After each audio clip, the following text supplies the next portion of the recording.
काहे मोला ना रायपुर कवर्धा की सब टूरा मन कारी कारी कहथे। का कहथे? कारी कारी कहथे। ते कारी है तक कारी कहथे। हाँ। अगर ते गोरी होते ना ट्यूबलाइट कस तो सब गोरी गोरी कहती वो। ए जीजा काहे? का मैं सही में कारी हूँ? मगर मैं अमित कमल का कहता सुने का कहथस?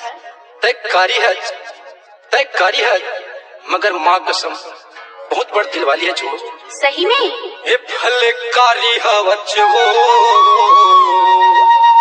ए भले कारी हवच वो, माँ कसम सारी दिल वाली हवच वो।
वो